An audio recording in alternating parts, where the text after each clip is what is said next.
Aujourd'hui, c'est la Saint-Valentin. Bonne fête à tous les amoureux et même ceux qui ne sont pas amoureux, il paraît que c'est la fête de l'amour en général. Alors, bonne fête à tout le monde. J'espère que vous avez déjà préparé, je sais pas, les cadeaux pour vos petits chéris, les filles comme les garçons, d'accord? Et les filles qui sont chiches là, hein? C'est pas tous les jours que vous devez demander. Aujourd'hui, c'est l'occasion pour faire le cadeau à votre égard, même si c'est une fois l'an, d'accord? Donc, bonne fête et on se retrouve tout à l'heure.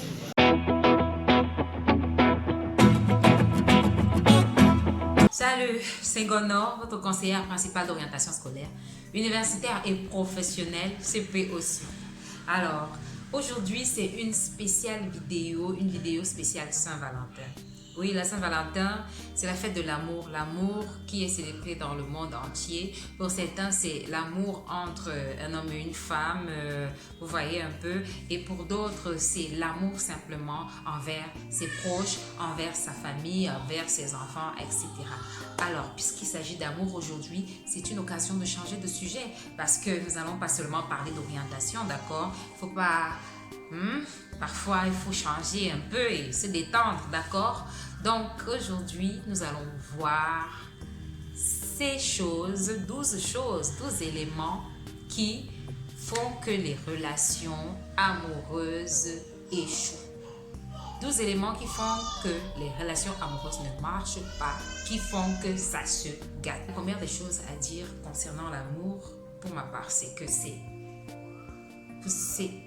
et naturellement, c'est quelque chose de très complexe. L'amour, c'est un sujet tellement complexe que, je sais pas, il faudrait des dizaines et des milliers de pages pour vraiment faire le tour du sujet de long en large parce qu'il y a tellement de paramètres qui entrent en jeu. On a tous connu des échecs, on connaît tous des échecs tous les jours de la vie. Et la chose importante, c'est que lorsqu'on fait face à un échec dans nos relations, dans notre vie professionnelle, etc., dans nos études, il faut commencer par faire un examen, retenir les leçons de ces échecs-là et chercher à améliorer dans l'avenir. Alors, quelles sont donc ces choses qui font que les relations ne marchent pas? Alors, il y a tellement de vidéos qui parlent du sujet, il y a tellement de bouquins, il y a tellement de psychologues, il y a tellement de spécialistes, de coachs en amour, de ceci, cela et tout, qui vont vous parler de dialogue. Mais dans cette vidéo, ce qui sera spécial et inédit, c'est que nous allons retourner la question. Nous allons essayer de retourner, de prendre certains points qui sont négligés. Peut-être qu'on en parle, mais peut-être pas avec les mêmes mots. Et il y en a surtout qui ne sont que très peu abordés, surtout dans notre contexte africain. Alors, certaines personnes estiment que lorsqu'on n'est pas marié, lorsqu'on est célibataire, on n'a rien à dire à qui que ce soit en amour. On ne peut rien apprendre à personne ou on ne peut pas parler, on est mal placé pour parler d'amour. Si vous êtes d'accord, si vous partagez cet avis, ce point de vue, mettez-le en commentaire. Pourquoi nos relations amoureuses ne fonctionnent pas? Pourquoi ça se gâte? La première chose, c'est qu'on n'a pas la même vision de l'amour. On n'a pas la même image de l'amour. Vous savez, nous venons d'horizons différents. Nous avons des éducations différentes. Et nous avons des influences différentes, des marques différentes dans nos vies. Alors, lorsque vous avez grandi dans un certain environnement où on vous a montré une certaine image de l'amour, par exemple, vous avez grandi auprès de parents qui se couvrent d'affection, qui se couvrent de cadeaux, où vous savez que l'amour d'un homme avec une femme, c'est à travers des cadeaux, il prend soin de la femme, il fait ceci, cela. Vous voyez, quand une personne a grandi dans un environnement pareil, il a tendance à intégrer, à inscrire dans son âme, dans sa personne, cette image, et lorsqu'il sort, en fait, il s'attend à recevoir la même chose. Il attend à recevoir un tel amour, un tel soin. Il s'attend à ce qu'on s'occupe de lui de la même manière. Alors si en face, il se retrouve avec une personne qui plutôt a été élevé peut-être, disons-le, un peu à la dure, où ses parents ne se tenaient jamais la main, où ses parents ne se faisaient jamais bisous, où il n'a jamais vu ses parents faire des cadeaux, où il n'a jamais vu son père demander pardon à sa mère, ou alors quelqu'un, disons, on leur a pas appris à s'humilier, par exemple, à demander pardon, ou à je sais pas trop quoi. Vous voyez, quand ce type de personne va se retrouver en face d'une autre qui, elle, a appris, a grandi avec une autre conception de l'amour, ce ne sera pas évident. Il y aura tout le temps des masses. Il y aura tout le temps des masses parce que l'autre ne recevra pas ce qu'elle a dans son esprit, ce qu'elle attend dans son esprit. Donc la première chose, c'est cette divergence de vision, de l'image que l'on a de l'amour. La deuxième chose qui peut faire en sorte qu'une relation ne marche pas ou que des relations ne marchent pas, c'est l'absence de confiance mutuelle ou unilatérale. Mutuelle, ça veut dire quoi? Moi, je te fais confiance, toi, tu me fais confiance. Lorsqu'on se met ensemble, on doit se faire confiance. Lorsqu'on décide de s'aimer, on doit se faire confiance. Ça veut dire quoi? Quand je décide de sortir, peut-être le matin, je vais au travail, et que je vais revenir le soir, tu dois me faire confiance parce que je te dis que je suis au travail de 8h à 15h. Tu ne dois pas passer ton temps à m'appeler à chaque seconde, vous voyez, pour savoir où je suis, pour savoir ce que je fais. Ça, c'est la confiance. Tu ne dois pas me suivre mes faits et gestes, suivre mes compagnies. Mettre même des espions derrière moi pour savoir ce que je fais. Ça, c'est la confiance mutuelle. Ce n'est pas à un sens. Vous devez vous faire confiance pour bâtir quelque chose de solide. De telle sorte que lorsque l'adversité viendra, lorsque quelqu'un de l'extérieur viendra avec des choses, avec des prétentions, avec vous voyez, des Congossas, lorsque une personne viendra à l'extérieur, elle va trouver elle va trouver quelque chose de solide, de solidement ancré, bâti, la confiance. Et toi, connaissant ta personne, tu diras, mais non, moi je connais ma femme, ça ne peut pas être elle, elle ne peut pas être, donc laisse-moi un peu tes affaires là. Vous voyez un peu? Donc c'est important d'avoir une confiance solide en son partenaire et vice-versa. Également le manque, l'absence de confiance unilatérale. Moi, je peux te faire confiance et l'inverse, je ne le reçois pas en retour. Ça veut dire quoi? Je te respecte. Je respecte que tu puisses sortir. Je respecte que tu puisses sortir avec tes amis, que tu puisses être au boulot. Moi, je ne sais pas tout ce que tu fais là-bas. Je ne cherche pas à savoir parce que je te respecte. En fait, je te fais confiance. Je sais que c'est ma place, je t'appartiens et que tu m'appartiens, vous voyez. Mais à l'inverse, toi, tu passes ton temps à douter de moi. Si je te dis, tu me demandes peut-être, tu étais où hier à 18h, je t'ai dit, j'étais à tel endroit. Et là, c'est pour ceux qui vivent ensemble ou ceux qui ne vivent pas ensemble. Où est-ce que tu étais hier à 18h, par exemple? Non, j'étais chez ma soeur. Comment ça? Comment c'est chez ta soeur? On t'a vu à tel endroit, vous voyez? Voilà une personne qui n'a pas confiance à son partenaire. On t'a vu. Donc, ça fait que votre vie de couple sera fragilisée parce que toi, tu prends pour monnaie courante, pour une vérité d'évangile, tout ce qu'on te dit à l'extérieur et tu ne fais pas confiance à ton partenaire. Même si par après, tu réalises que, effectivement, la personne t'a dit la vérité, le simple fait de douter d'elle, à chaque fois, à un moment, c'est épuisant. À un moment, c'est fatigant. Donc, il faut faire l'effort de se faire confiance. Cette confiance-là peut avoir plusieurs facettes. C'est également, par exemple, lorsqu'il y a une situation et que vous demandez, vous voulez avoir un peu de clarté sur une situation et que votre conjoint vous dit, votre partenaire vous dit la vérité ou alors vous dit quelque chose, peu importe que ce soit la vérité ou pas. Écoutez, respectez ça, contentez-vous de ce qu'elle vous a dit. Mais de là à dire tu mens, par exemple, ce n'est pas vrai. Toi là tu mens et patati patata, vous voyez. Ça donne, ce n'est pas de nature à encourager la poursuite d'une relation. Parce qu'à chaque fois, lorsque tu vas remettre en question la parole de ton partenaire, ça ne va pas lui donner le courage de se considérer comme aimé, de se considérer comme, je sais pas, vous voyez un peu. Donc, il faut faire très attention avec la confiance. La troisième chose qui peut expliquer que les relations ne perdurent pas, c'est les trahisons. Les trahisons. Notez bien, j'ai mis le terme trahison au pluriel. Les trahisons. Oui, c'est pas, je ne pense pas, c'est pas facile de laisser tomber quelqu'un au bout d'une seule bêtise ou alors de deux ou de trois. Mais c'est une succession de trahisons. Qu'est-ce que j'appelle trahison? C'est les infidélités. Les secrets du couple dehors, par exemple.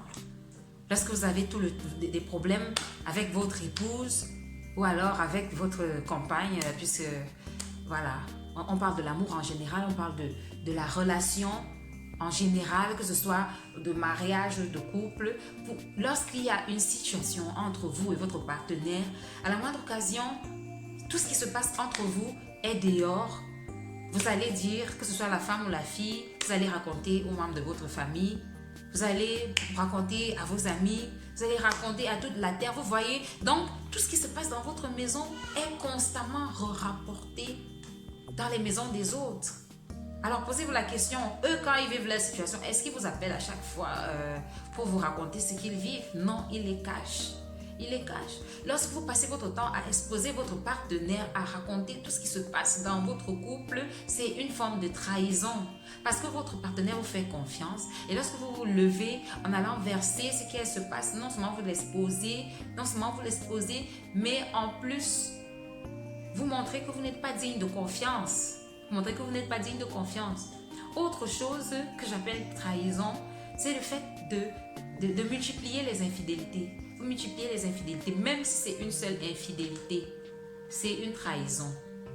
Ça veut dire que votre partenaire ne vous suffit pas.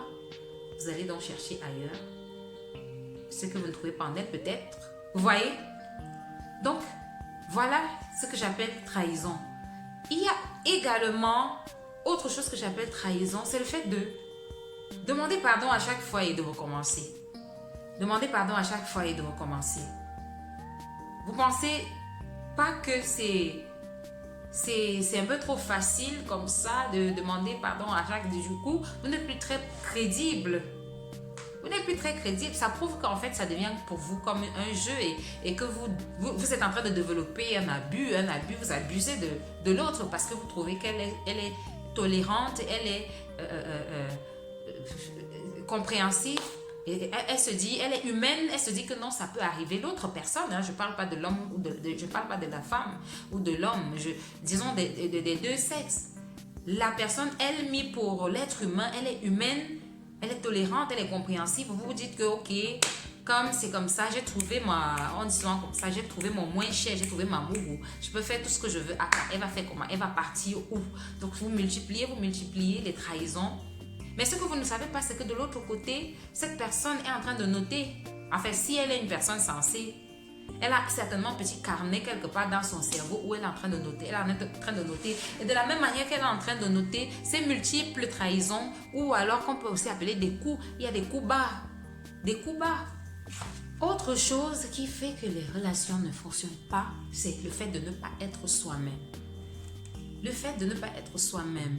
Lorsque vous êtes, entre guillemets, vous êtes rusé, vous allez vers une personne en présentant un certain visage, en présentant une forme qui n'est pas réelle. Il va de soi que si c'est une personne sensée, elle va mettre fin à la relation.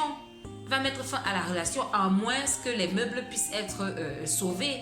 La cinquième raison qui peut faire qu'une relation ne fonctionne pas, c'est le fait de manquer de connaissances. J'aime tellement ce verset biblique.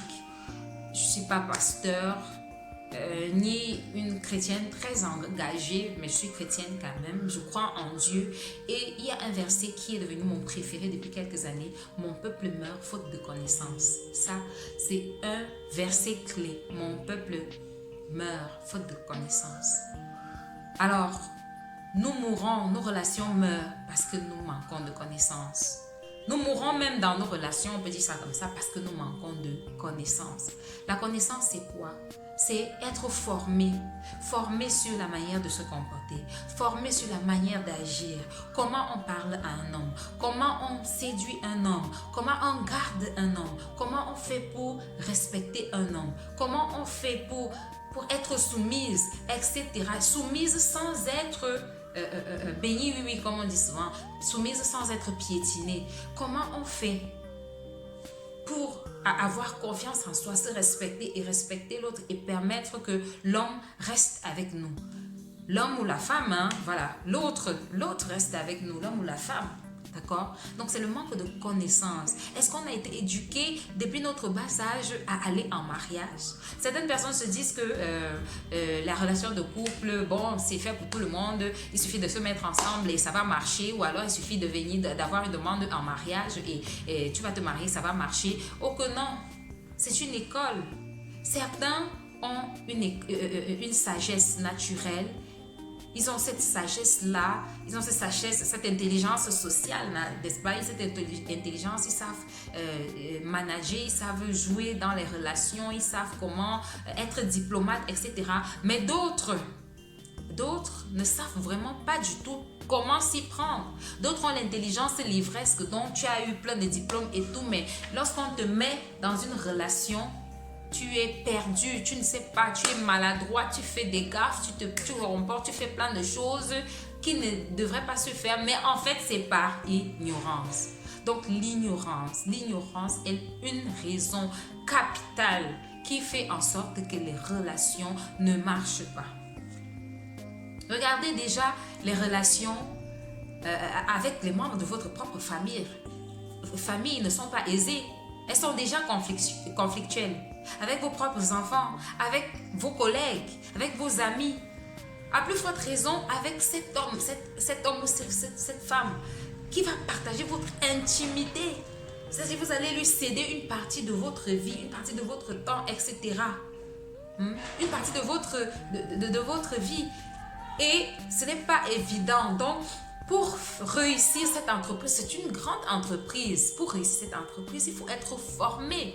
Il faut avoir des qualifications, il faut avoir des stratégies, il faut avoir des techniques. C'est pour ça que j'ai retenu en 5 cet élément-là, la connaissance. C'est normal, la connaissance. Certains viendront me dire, ah, tu viens parler de mariage ici, ou tu viens parler d'amour ici. Toi-même, tu es qui? Toi-même, tu as quelle expérience à ça? Moi, je ne suis pas mariée. Hein? Je ne suis pas mariée. Je suis d'ailleurs pas amoureuse. C'est la Saint-Valentin, je suis amoureuse de mes 2 bouts de chou, mes bébés, d'accord? Et de moi-même, je suis amoureuse de moi-même, oui, parce que j'ai découvert qui j'étais, qui était mon potentiel. J'ai découvert également mes limites et j'y travaille. Mais c'est donc ça. La preuve, c'est que je passe moi-même par là. Je cherche la connaissance. Quand tu cherches la connaissance, ce que tu trouves, ça te permet d'éviter certaines choses, ça te permet de mieux gérer certaines situations. Alors, pour ces choses, l'une des choses qui empêche la réussite d'une relation, c'est la connaissance. Donc, le manque de connaissance, l'ignorance, l'égoïsme. L'égoïsme, beaucoup de personnes ici ont ce qu'on appelle, c'est-à-dire, ils ne pensent qu'à eux. Ils pensent qu'ils sont le nombril du monde, comme on dit souvent. On fait des concessions. Hein? On fait des concessions. On essaye de tenir compte de l'autre. Tout ce qu'on fait, dans tout ce qu'on fait, on essaye de tenir compte de l'autre. Alors, lorsque toi, tu passes ton temps à poser des actes, je pensais plus haut là, je parlais plus haut des trahisons. Lorsque tu passes ton temps à poser des actes sans penser à ce qui va arriver à ton couple, à l'autre, comment l'autre va ressentir ce que tu vas faire, comment l'autre va vivre ce que tu vas poser comme acte. Il y en a qui s'en foutent. Ils s'en foutent. Ah, j'en connais. Vous voyez un garçon, peut-être il sort avec toi, il dit t'aimer, il sort avec toi, il ne va pas hésiter à aller prendre une fille dans ton quartier, ou bien ta voisine, ou bien ta soeur, ou bien vous pensez, vous voyez un peu comment Donc, une personne sensée, une personne qui réfléchit, une personne réfléchie et normale même, on va dire ça comme ça, hein, une personne normale va se dire que mais si elle apprend que je sors avec sa soeur, qu'est-ce qu'elle va penser de moi? Qu'est-ce qu'elle... Non, même pas penser de moi, qu'est-ce qu'elle va ressentir? Qu'est-ce qu'elle va ressentir? Donc ça, c'est l'égoïsme même. L'égoïsme même. Donc tu penses juste ça parce que sur le coup, à l'instant T, tu regardes seulement ton intérêt. Mais tu ne vois pas les effets, tu ne vois pas l'impact que ça aura sur l'autre, sur sa réputation. Autre raison qui peut faire en sorte qu'une relation ne fonctionne pas, c'est l'immaturité. Ouais. Quand vous regardez ici dehors, là, ils sont pleins. Je ne parle pas des niveaux d'études parce qu'il y en a ici dehors, je vous assure, qui ont un niveau d'études élevé. Qui ont des licences, des maîtrises et autres, peut-être même le doctorat, mais qui, lorsqu'ils raisonnent, je vous assure, ça ne vaut pas la peine. C'est comme ça, zéro. Ça ne vaut pas la peine. Donc, l'immaturité, quelqu'un qui se comporte comme un gamin, quelqu'un qui se plaint tout le temps, quelqu'un qui ne pense pas aux autres, quelqu'un qui ne pense pas aux conséquences, ça rejoint même ce que je venais de dire tout à l'heure, etc. Il y a plein de... L'immaturité. Numéro 8, c'est les problèmes de personnalité. Ah oui, ça c'est un détail dont on ne parle jamais, un détail qu'on ne considère jamais. Vous allez voir une personne qui va de relation en relation, d'échec en échec, d'échec en échec, de relation en relation. Est-ce que cette personne n'aurait pas des problèmes de personnalité? Quand je parle de problèmes de personnalité, je parle des problèmes psychologiques, des troubles du comportement dans la personnalité, des anomalies dans le fonctionnement de la personnalité de ces personnes-là et qui se mettent à avoir des comportements bizarres. Vous allez supporter et puis après, vous ne pourrez plus supporter et vous allez partir. Il y a ce fameux pervers narcissique qui fait, c'est-à-dire on parle des pervers narcissiques maintenant dans tellement de... Partout, c'est devenu le trouble de personnalité star. Et je ne vais pas entrer dans les détails, je vais faire des vidéos moi aussi spécialement pour parler du sujet parce que ça, c'est un sujet qu'on ne peut pas éviter parce que j'en ai dans ma famille, j'en ai connu moi-même. J'ai un ex pervers narcissique, j'en ai dans ma famille. Donc, je ne peux pas ne pas éviter le sujet, parler du sujet parce que moi, j'ai été victime de pervers narcissiques et je peux dire que je vais essayer de faire des vidéos concernant pour parler de ça de long en large. Nous avons pas seulement le pervers narcissique, nous avons des personnes dépendantes affectives, nous avons des personnes codépendantes affectives. Nous avons des personnes paranoïaques, hein, des personnalités des personnes qui ont des comportements paranoïaques, des troubles de la personnalité paranoïaque, des personnes qui ont des troubles de la personnalité borderline, qui sont schizophrènes, schizoïdes. Vous voyez, il y a des personnes schizoïdes, il y a des personnes paranoïaques, etc. Donc, ces troubles-là, sur le plan psychologique, c'est des personnes qui ont besoin d'aide, qui ont besoin de soutien, d'accompagnement, qui ont besoin d'être traitées pour avoir des comportements normaux. Nous avons des personnes qui ont vécu une enfance difficile, qui ont vécu des traumatismes, qui ont vécu des chocs émotionnels, qui ont vécu beaucoup de choses dans l'enfance, des maltraitances et qui font qu'ils ont créé des mécanismes pour se défendre, des mécanismes de défense. Et ces personnes-là, lorsqu'ils se retrouvent dans des relations, lorsqu'ils mettent en place ces mécanismes de défense qui font déjà partie de leur personne, ce n'est pas évident d'éviter les conflits avec ces personnes-là.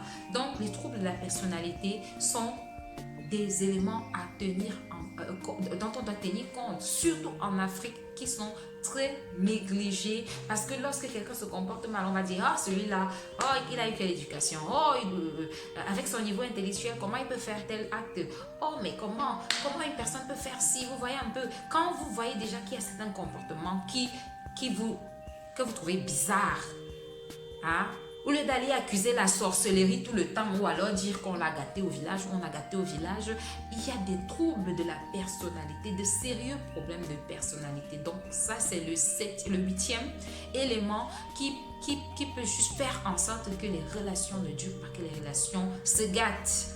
Comme neuvième élément, nous avons le fait que le conjoint minimise les reproches qu'on lui fait. Vous ne pouvez pas être avec une personne et être étonné qu'elle se fâche parce que parce que vous l'avez piétiné, par exemple.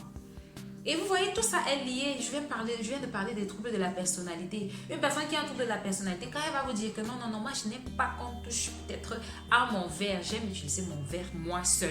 C'est un exemple banal, hein? Mais ça existe. Je n'aime pas qu'on touche à mon verre, ne touche pas à mon verre, je ne veux utiliser mon verre moi seul.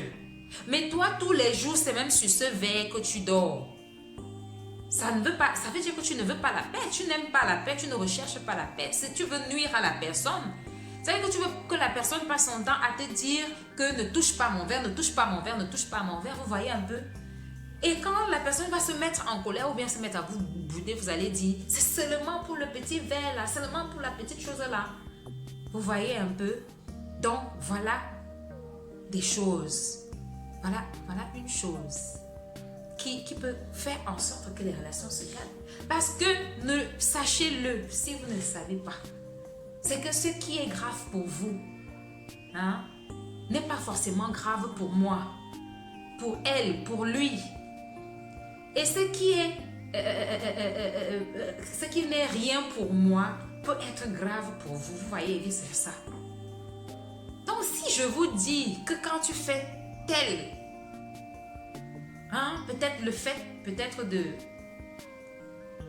de me balancer certaines paroles, vous voyez, si le fait de me balancer certaines paroles, ça me fait mal, j'aime pas, alors tu devrais faire l'effort de ne pas le faire à chaque fois. Mais si tu le fais à chaque fois, ça veut dire qu'en fait tu prends plaisir à me voir souffrir, puisque tu sais pertinemment, toi en personne raisonnable, en personne je sais pas, normale, on te l'a déjà dit, tu ne notes pas dans ton cerveau, mais tu passes ton temps à poser cette acte. Ça veut dire qu'en fait tu cherches ma mort. Oui, disons-nous la vérité, ça veut dire que tu cherches ma mort.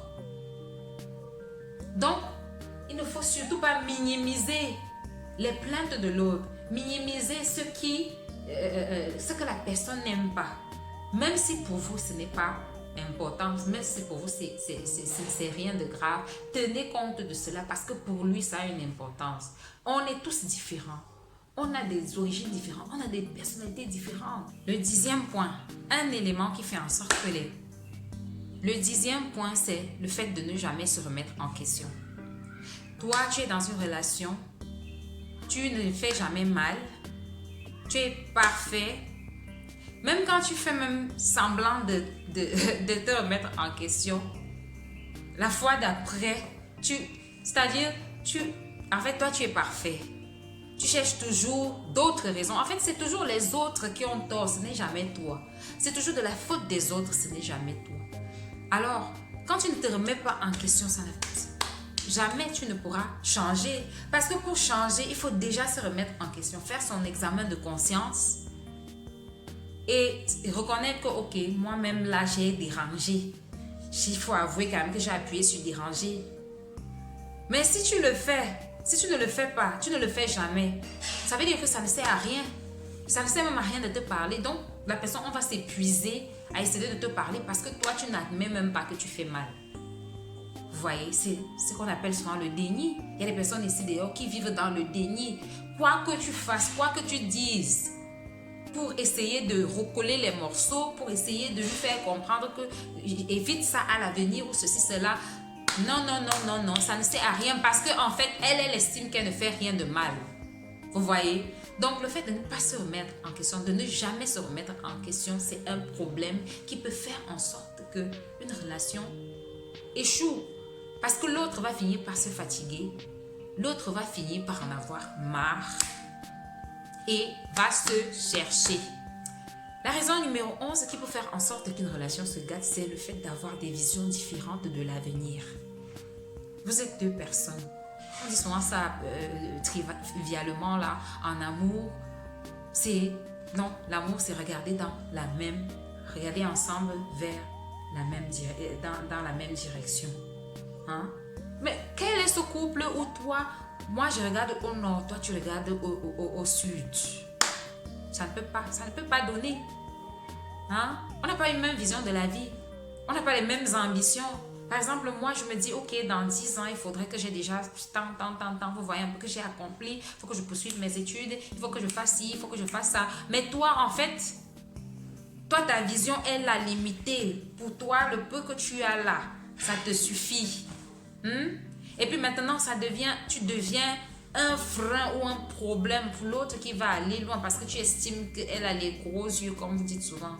Hein? La personne a des gros yeux. Si c'est l'homme, si c'est une femme par exemple, elle veut continuer ses études, tu vas lui demander que tu veux m'aller jusqu'où avec ton école là. Hein? Est-ce qu'une femme doit trop fréquenter? Vous voyez un peu? Est-ce qu'une femme doit trop fréquenter? Moi, je ne veux pas une femme qui va à l'école. Hein? Moi, je ne veux même pas une femme qui travaille. Hein? Vous voyez? Vous n'avez pas la même vision. Et moi, je veux travailler par exemple. Et toi, tu veux une femme qui ne travaille pas. Alors, ça va faire comment? À un moment, je vais supporter parce que, vous voyez ici dehors, le mariage, on dit souvent que le mariage est tellement difficile que parfois, bon, quand tu trouves quelqu'un qui t'accepte, tu vas aussi supporter certaines choses. Mais entre nous, tu vas donc aller supporter quoi? La prison? Donc, tu veux t'épanouir. Imaginez une fleur qui veut s'ouvrir comme ça. Et on la bloque. Vous voyez? Qu'est-ce qui va se passer? Elle va se casser, elle va se briser, s'émietter et ça va se casser. Ce n'est pas possible. Comment une femme, elle veut s'épanouir, elle veut s'ouvrir, elle veut avancer, elle vise loin, elle va aller très loin. Mais toi, l'homme, tu estimes que tu ne veux pas. Elle a trop de gros yeux, elle a les longs yeux. Tu ne veux pas une femme qui va aller à l'école, tu ne veux pas une femme qui va aller... Non, moi je veux une femme pour m'aider. Ça va aller... La première, la deuxième année, mais un jour, ça va se gâter, comme on dit souvent. Elle va partir. Et puis, tu n'auras que tes yeux pour pleurer. Ou alors, la femme, pareil. Tu es avec un homme. Toi, tu es là à la maison, seulement manger, seulement t'occuper de la maison, des enfants. Pour toi, c'est qu'il doit tout te donner. Tu n'as même jamais réfléchi que tu dois faire une formation ou par-ci.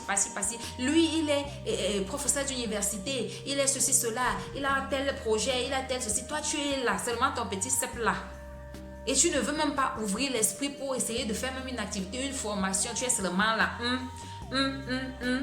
Et demain, quand il va aller mettre les yeux sur une femme qui voit un peu la vie comme lui là, tu vas commencer à crier que wow. Donc, le fait de ne pas avoir la même vision d'avenir, c'est une cause d'échec, de rupture des relations. Ça se gâte. 12e point, c'est la précipitation. La précipitation.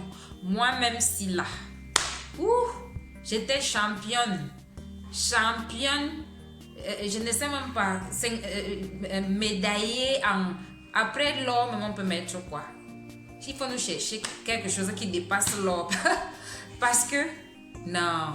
Championne, précipitation.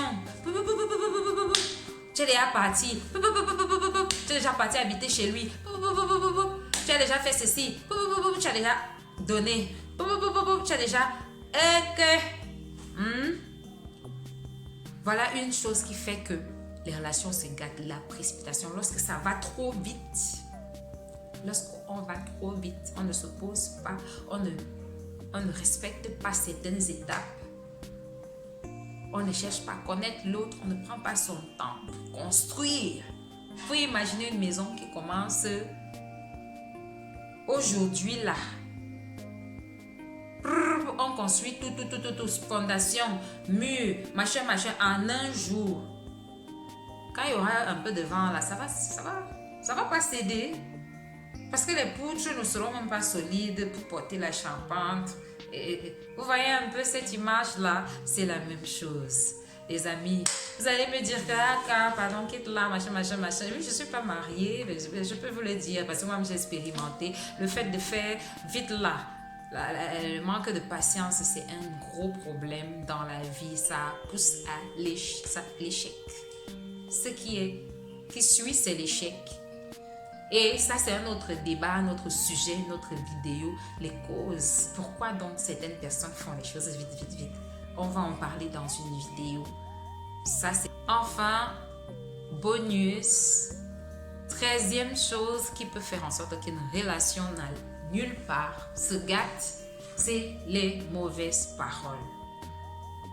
Vous savez, vous ne pouvez pas être avec une personne, prétendre l'aimer, passer votre temps à l'insulter.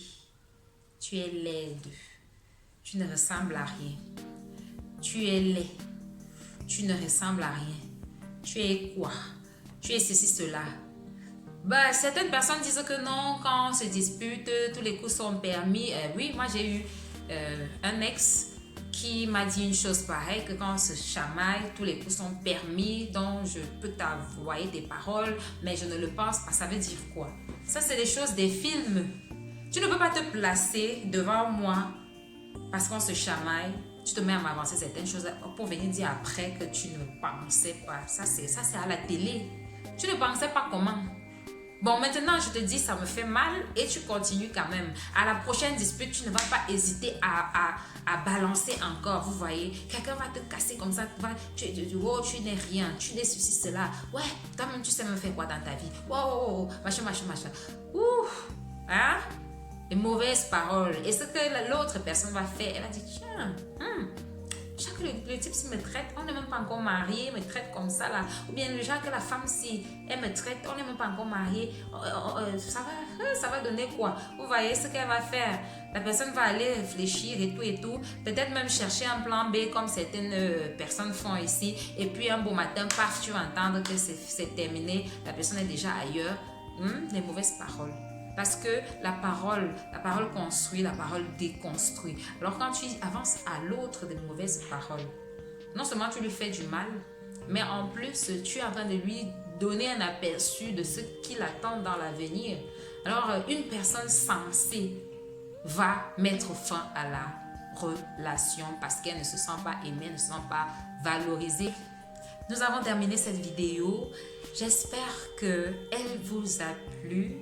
N'hésitez pas à mettre des pouces bleus pour dire que vous avez liké et aimé la vidéo. Abonnez-vous à ma chaîne. Abonnez-vous et cliquez sur la cloche pour recevoir des notifications à chaque fois que je vais poster une vidéo. Surtout, partagez car l'orientation, c'est l'affaire de tous. Bonne fête de Saint-Valentin et surtout, pas d'excès. Surtout pas d'excès. Et si jamais ton gars ou ta petite ne t'a pas fait de cadeau, bon, ne fais pas de ça. Parce que après avoir vu cette vidéo, tu vas réaliser que peut-être elle n'a pas appris. Elle n'a pas grandi dans ce cadre-là. On ne lui a pas appris qu'on peut aussi faire un cadeau à un gars. Ou alors, le gars n'a pas appris qu'on peut faire un cadeau à une fille. Donc, après cette vidéo, vous allez certainement chercher à vous asseoir et voir si vous avez les mêmes visions de l'amour. Si vous avez, quelles sont vos visions de l'amour? Essayez de les accorder ou alors d'essayer de donner à l'autre à peu près ce qu'elle recherche et vice versa. Alors, je vous aime. Bye!